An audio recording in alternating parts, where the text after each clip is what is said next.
Hey all, welcome back to my channel.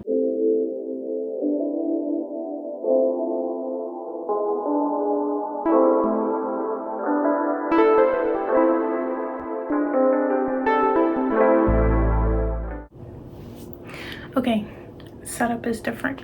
I'm not sure if this is going to be the new setup. I don't know. Also, sorry, I'm sitting by the window and I thought I saw something. I was going to do this with my ring light, but then I'm missing something, so maybe next time. By the title you can see I am doing a book haul. It's been a little minute now. I've been trying to do this haul, but I was waiting for stuff to get in, so it's finally here.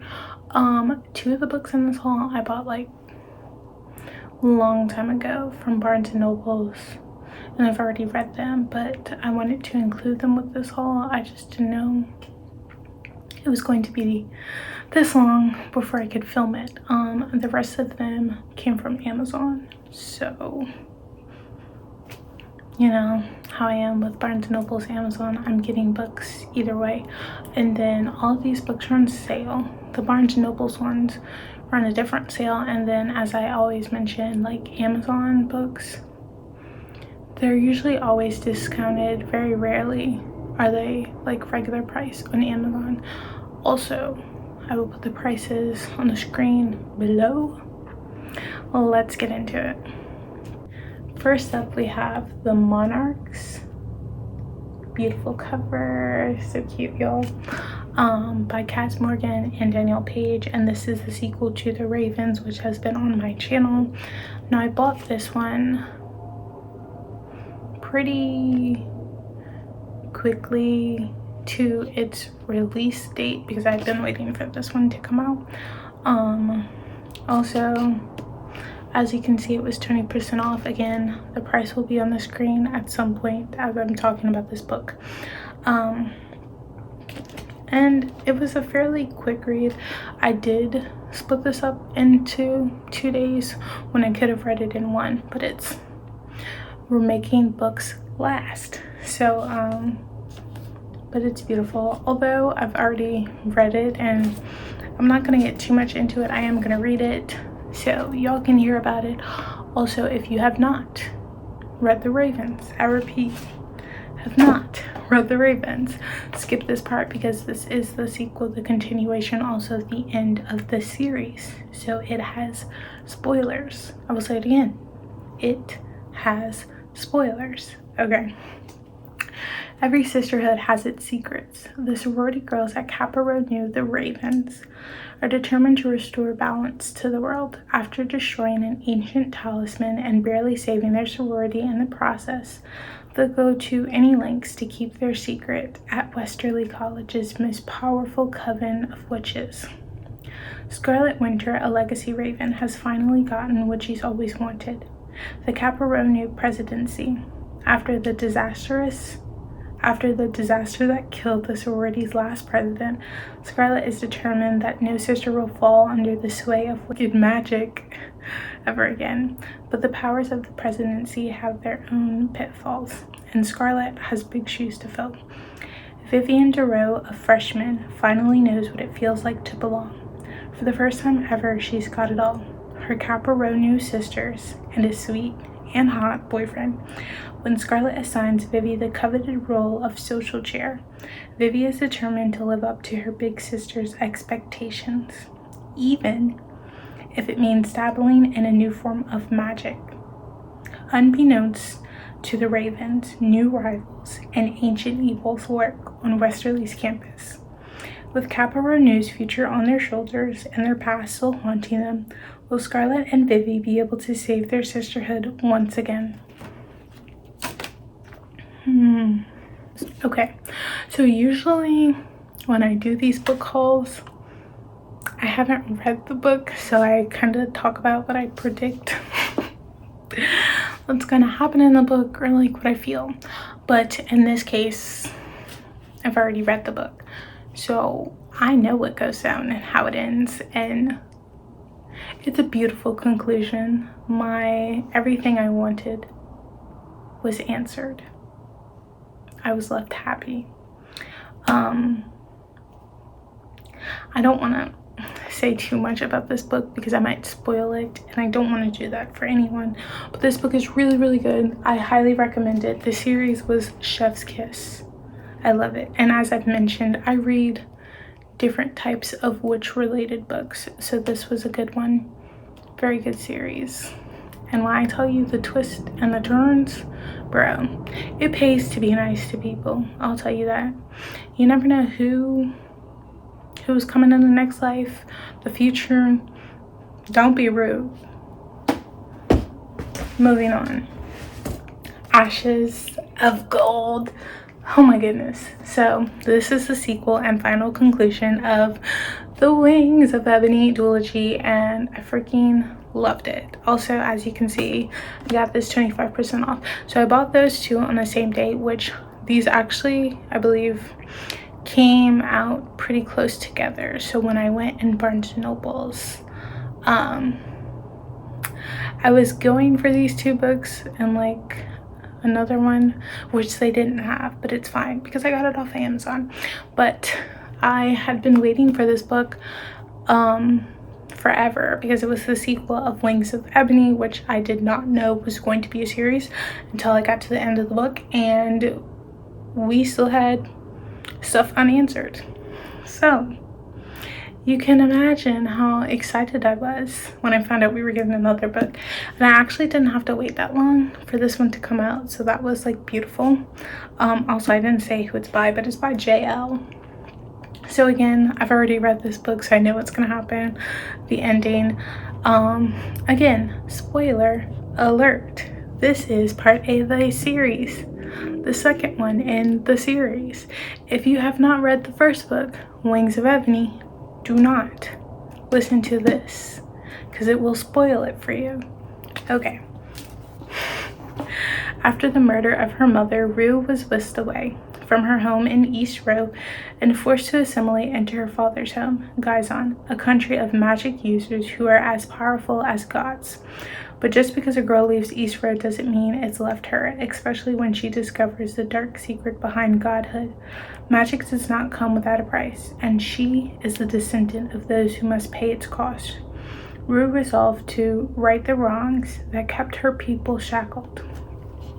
But in the aftermath of a terrible battle against the Chancellor ruler of Gizon, Rue is locked away, her power sealed with no memory of how she got there. What she doesn't forget, though, is her purpose, and together with Jamal, she plots an escape from the basement prison, swearing to take her people's magic back. Still, having a purpose doesn't mean knowing how to achieve it. And Rue is plagued by doubt, especially when she meets others who seem more qualified to lead the people of Yeo Peak to freedom. What's more, as she reunites with old friends, a prophesied betrayal sends her into a tailspin. With stakes rising and danger following hot on their heels, Rue must decide once and for all if she can trust her friends and herself to restore her people's legacy in this highly anticipated conclusion to the series. #1 New York Times bestselling author Nicola Yoon calls a much-needed ray of hope. Okay, so again, I have to try to not say too much about this book because I will spoil it because I've already read it, and it was beautiful. This was another book. It's not that hefty, but I did split it up into 2 days to make it last longer because I read pretty fast. It was everything I needed and more. Like the conclusion, chef's kiss. Now, there were some like people that I kind of wish we heard a little more about through the series, but it's okay. Like, I was okay with it. I don't know if a love triangle is the correct word, but I mean, I guess maybe a love triangle is amongst us, but it very quickly becomes a straight line of who ends up with who. Now, a little bit of betrayal, some deceit going on, which I love that. I would say some people were framed or perceived as the worst, and then some things came to light. It's beautiful. This is a work of art, and I was here for it. It's a little upsetting for the series to end, but at the same time, it had like a good conclusion. I had the closure that I needed. So yeah, go buy this book, you guys. Oh, and I forgot to say, I'll put Monarchs back on.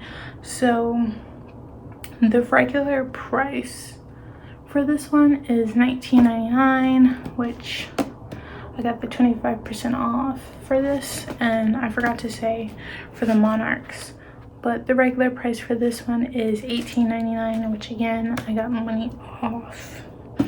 Okay, now we are moving on to my Amazon package. So she's hefty. Now, usually when I do book hauls, I forgot to mention this, I usually buy 5 books at a time because that'll last me a month.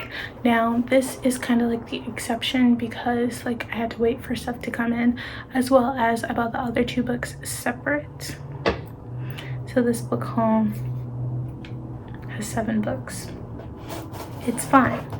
I'm opening it. I don't know if y'all saw me, but I'm opening the package with my scissors. Now there's one book in here that I've literally been waiting for. That was the 3rd book I was searching for in Barnes & Nobles that I didn't find. Disappointing, but it's fine. All is fine. We have, oh, for a second I thought I was missing a book. We were right out of the problem.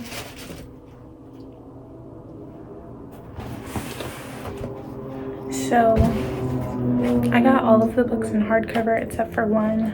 One of them is in paperback, which the hardcover was way too expensive. I wasn't paying for it, and I didn't necessarily need it in hardcover, so it's fine. I also didn't mention, but like if you've watched any of my book related videos, I say how I prefer hardcover books. Just I like them better. I'll read a paperback, but it's not my preference. Although hardcovers are more expensive, paperbacks do save me money, but I prefer hardcovers. Paperbacks are just too easy to damage. I don't like that. Oh my god, it's even beautiful in person. I have been wanting this book for the longest. You just don't know. This is the sequel to These Violent Delights, and it's also the conclusion to the series. Now, this is the 3rd book I was talking about when I went into Barnes & Nobles. I was also looking for this book because in my last book haul, I bought the first one, These Violent Delights. And even that time, I talk about how they did not have this book. And I actually just read These Violent Delights last week because I wanted to read like these back to back, which These Violent Delights left me on the cliffhanger. So I'm ready for this book. Like, I've been waiting for this book. It is my time. And it's like 500 pages or like close to it because I looked it up on Goodreads. It's close to like 500 pages, but I've been waiting for this book. I've been waiting for this. So I'm excited. Y'all just don't understand where I am right now. I might start reading this book after this video. That's how like ready I am. The year is 1927 and Shanghai teeters on the edge of revolution. After sacrificing her relationship with Roma to protect him from the blood feud, Juliet has been a girl on a warpath. One wrong move and her cousin will step in to usurp her place as the Scarlet Gang's heir. The only way to save the boy she loves from the wrath and the Scarlets is to have him want her dead for murdering his best friend in cold blood. If Juliet were actually guilty on the crime Roma believes she committed, his rejection might sting less. Roma is still reeling from Marshall's death, and his cousin Benedict will barely speak to him. Roma knows it's his fault for letting the ruthless Juliet back into his life, and he's determined to set things right, even if that means killing the girl he hates and loves with equal measure. Then a new monstrous danger emerges in the city, and though secrets keep them apart, Juliet must secure Roma's cooperation if they are to end the threat once and for all. Shanghai is already at a boiling point. The nationalists are marching in, and whispers of a civil war brew louder every day. And gangster rule faces complete annihilation. Roma and Juliet must put aside their differences to combat monsters and politics, but they aren't prepared for the biggest threat of all, protecting their hearts from each other. Wow. So okay, if you haven't figured out or heard about this series, Roma, Juliet, it's a Romeo and Juliet retelling, but based in Shanghai. Now, the first book actually takes place in 1926. This is the continuation in 1927. So, obviously, Roma and Juliet are in separate gangs. So Juliet is the heir to the Scarlet Gang and Roma is the heir to the White Flowers Gang. But like, they met when they were younger. I would say like before they were really forced into their positions, their roles in the gang, and obviously they developed feelings because like, duh, it's Romeo and Juliet. But things happened, and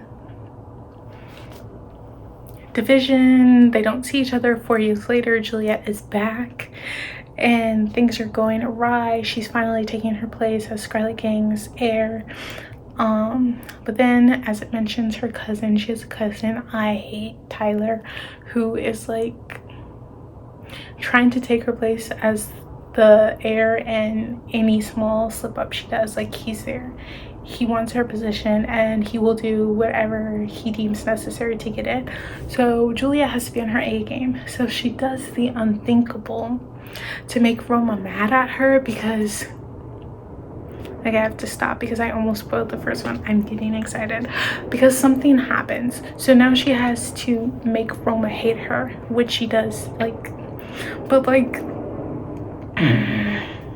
it's, everything is not what it seems, you know what I'm saying? Everything is not what it seems. But in the first book, they essentially have to like work together because like this monster thing is on the loose trying to terrorize their city. But then things go sideways because, you know, we can never have a happy ending.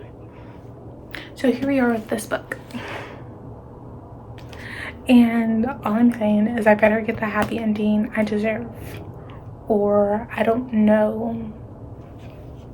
what I'm gonna do. Because the end of the first book, no. So I'm expecting a lot. That's all I can say. That's all I can say. The price for this is $19.99. I didn't pay that price, but it's a regular price. I'm telling you, I'm expecting a lot from this book, or I will fight someone, whoever I deem necessary. Moving on. The Lost Apothecary. This is also a pretty cover by Sarah Pinner. Now, this has been on my list for a while and I decided to buy it this time around. It's historical, I believe historical fiction.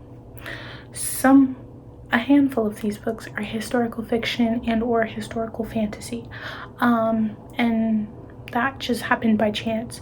So when I saw the other ones, I was like, okay, well, I might as well. see what this is about because I have been waiting. And this is the only book that I got in paperback because it was cheaper. I don't have that much money to spend on books all the time, but I wanted this book.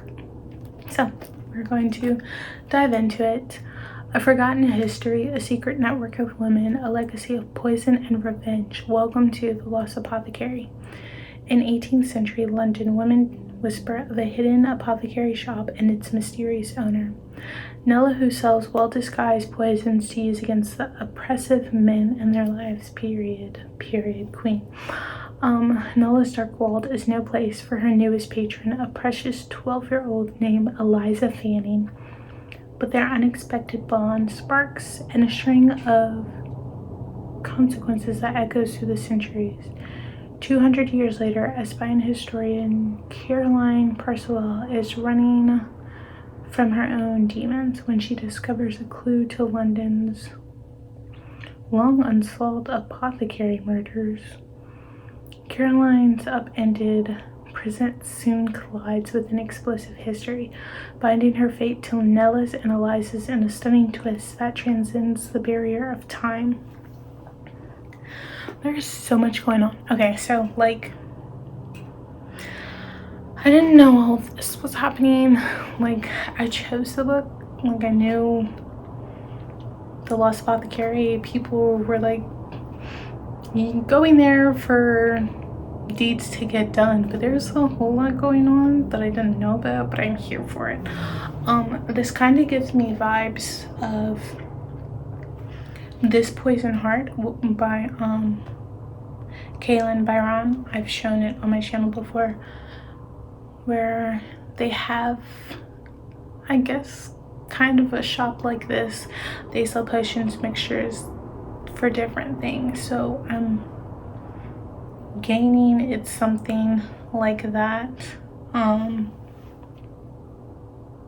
but for women to get on these deadbeat men, get them gone without consequences, I guess, but it seems like someone's getting consequences. I don't know, this is gonna be interesting. Like, where's this 12-year-old girl coming from, Eliza? Like, is she in the business? Does she have connections? Like, what's going on here? I don't know. This will be interesting. And then it's like 18th century London, so it's way back then. So we'll see. I don't know. We'll see what it's about. It's not that hefty of a book. Probably finish it quickly. Oh, what is this? 300. Hold on, y'all. 316 pages, so it's not that much. Probably read this in like a day, a couple hours, but I'm excited. And this is, as far as I know, a standalone. I think it's a standalone. I guess I'll find out when I get to the end if all of my questions are answered. But I mean, I did look this up and I've heard no word of this being a series, so I think this is just a standalone. So the price says $17.99. I didn't pay that price. I know I didn't. I paid like 13 something for this. Continuing. Okay, no, because I have an order. I would like to show these last 3 books in, and then yeah, I'm gonna get them out in the order I would like them to be in. Okay. Oh my god, it's so pretty. Mirror Girls. Look how pretty this is. And then look at the back. This is a mirror. Beautiful. So cute. By Keely McWilliams. So I actually saw this book on Instagram and the description drew me in. So I was like, why not? You know what I'm saying? And this book came out like a couple weeks ago, I think. And it's fairly new, I'll say that. So we're gonna dive in. I stopped breathing because ghosts are real, at least here in Eureka, where the veil is thin. As infants, twin sisters Charlie Yates and Magnolia Heathwood were separated after the murder of their parents, who died for loving across the color line. Now at the dawn of the civil rights movement, Charlie is a young black organizer in Harlem, while white passing Magnolia is the heiress to a cotton plantation in rural Georgia. Magnolia knows nothing of her black heritage, but secrets are hard to keep in a town haunted by ghosts of its slave-holding past.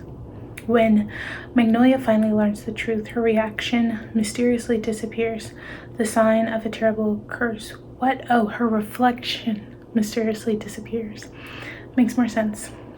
Meanwhile, Charlie's beloved grandmother falls ill. Nana's final wish is to be buried back home in Georgia, and unbeknownst to Charlie, to see her long-lost granddaughter Magnolia one last time. So, Charlie travels into the Jim Crow South, confronting the land of her worst nightmares. The sisters reunite as teenagers in the deeply haunted town of Eureka, where ghosts linger and dangers lurk behind every mirror. They couldn't be more different, but they will need each other to put the hauntings of the past to rest, to break the mirror's deadly curse, and to discover the meaning of sisterhood in a racially divided land. Mirror Girls is a thrilling gothic horror that tackles the realities of racism, passing, and the Jim Crow South.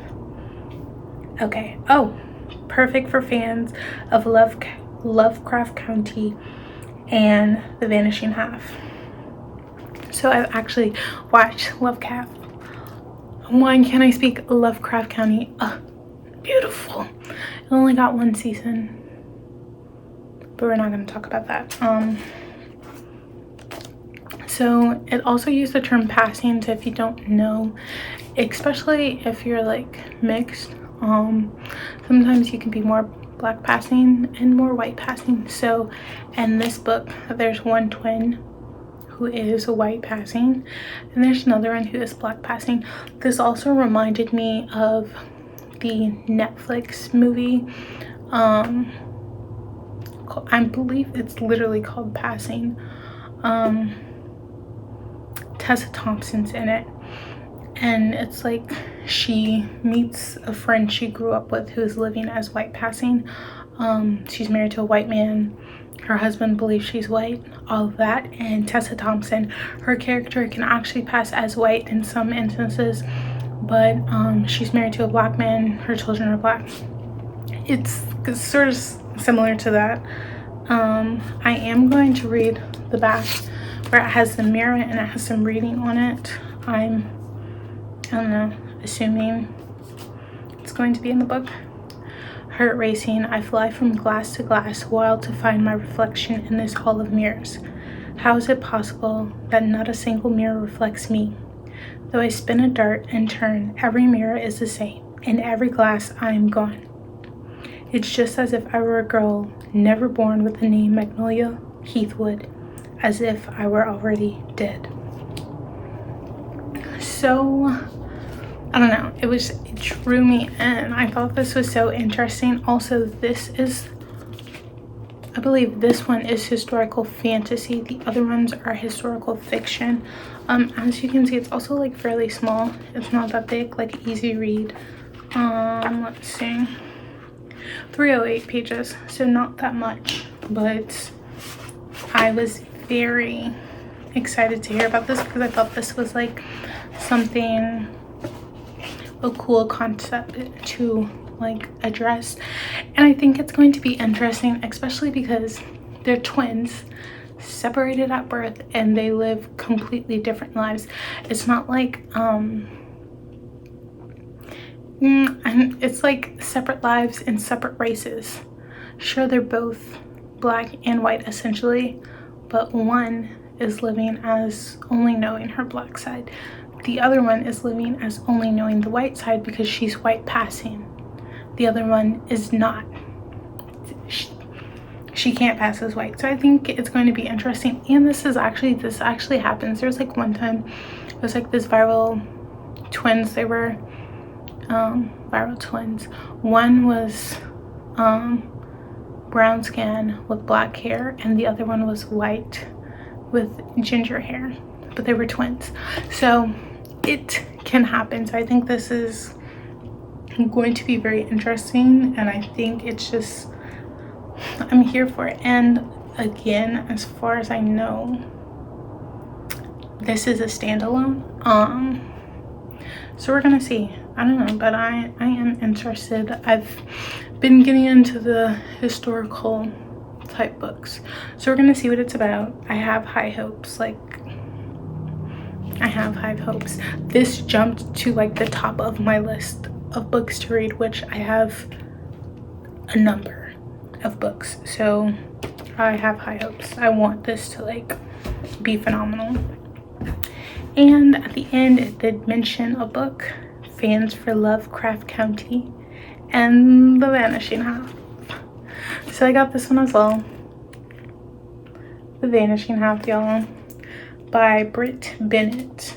I have been seeing this a lot on TikTok, and for the longest I really didn't know what it was about. A lot of people were just like rating it or talking about books that were on their list, so I didn't really know what it's about, and I didn't really look it up per se.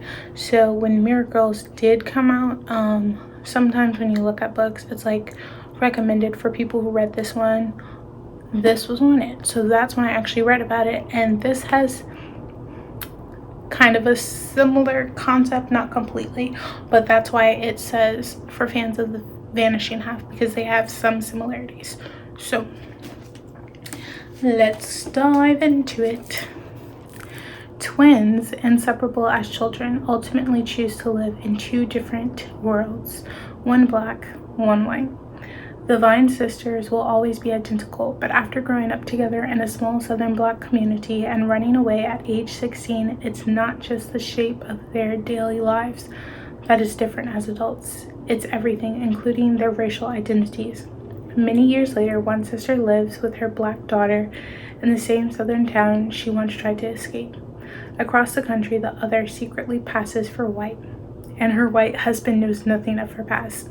Still, although separate by so many miles and just as many lies, the fate of the twins remain intertwined. What will happen when their own daughter's storylines intersect, weaving together multiple strands and generations from deep south to California? From the 1950s to the 1990s, The Vanishing Half is at once a riveting emotional family story and a brilliant exploration of race, gender, and identity, and the lasting influence of the past as it shapes a person's desires and expectations. So, a lot of things were the same.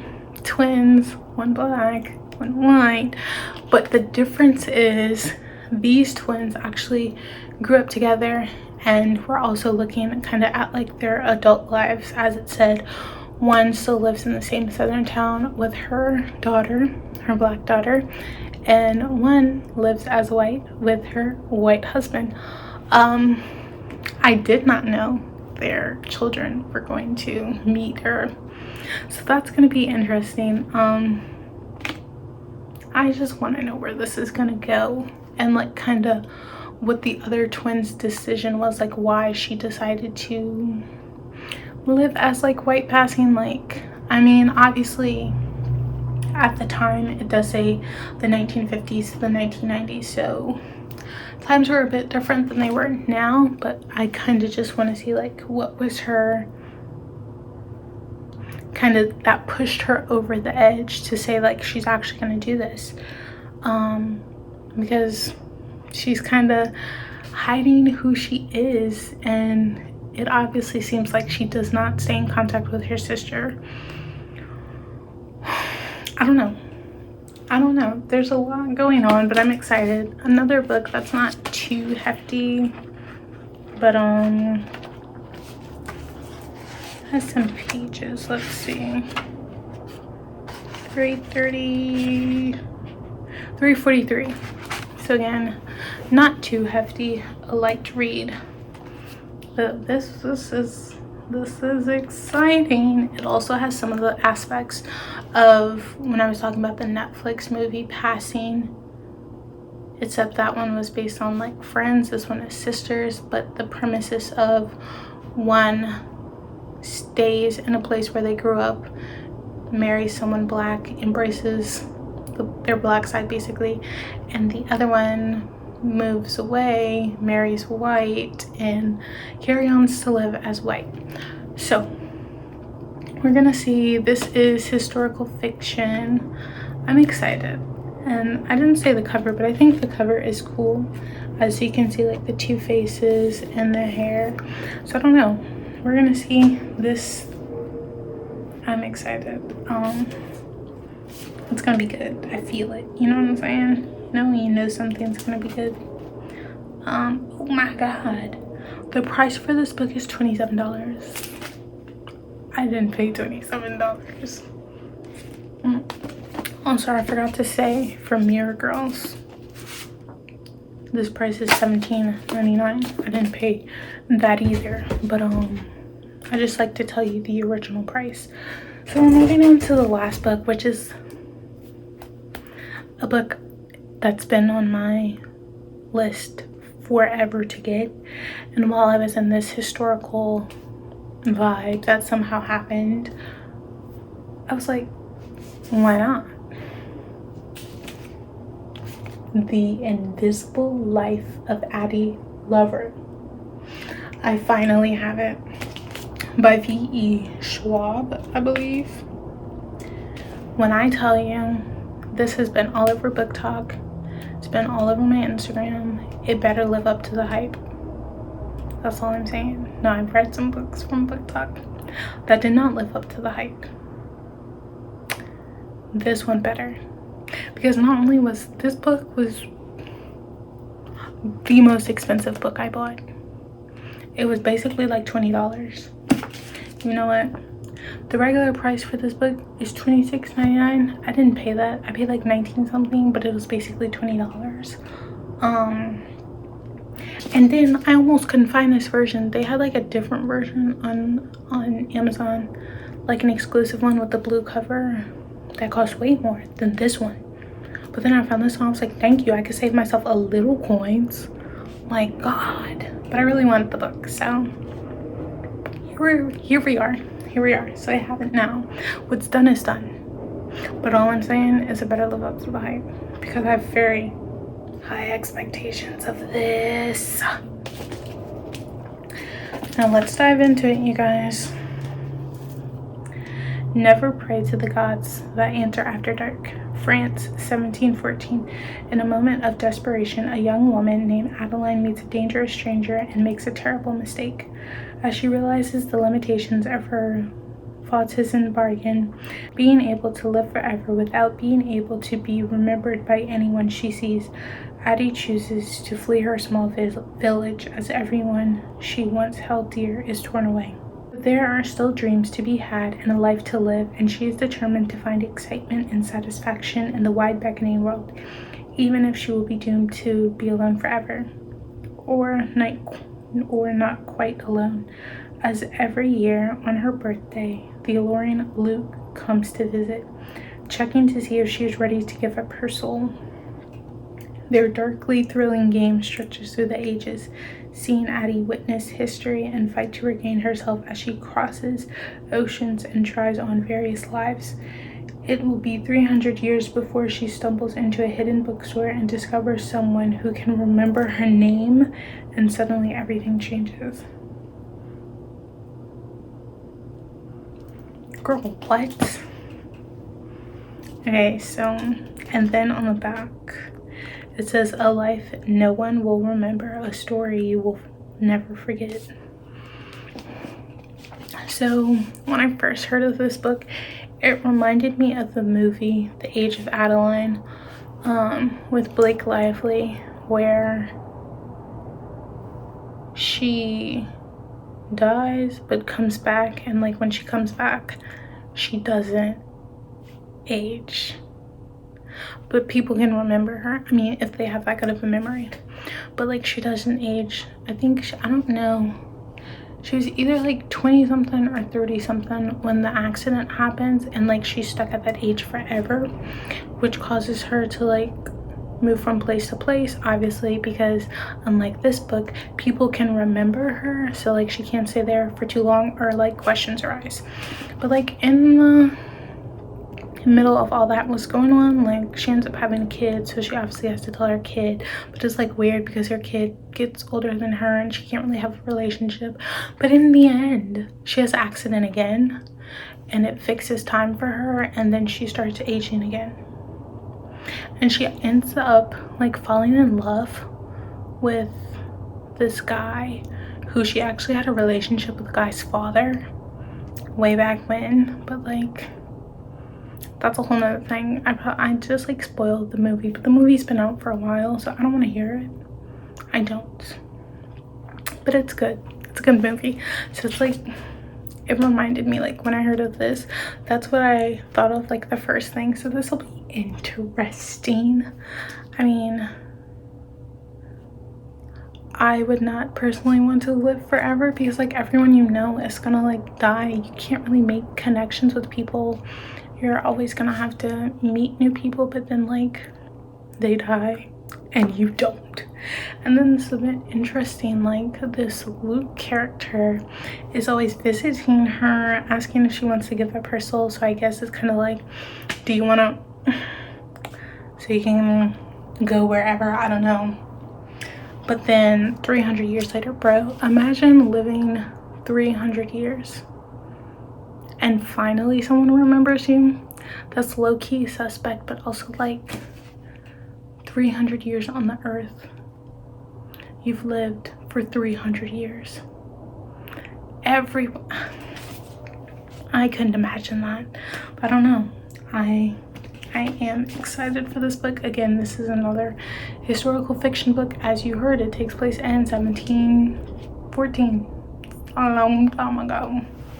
It also has like this mystical, magical feel to it. I mean, like she's praying to the gods and her wish is granted or whatever. I mean, so we're gonna see.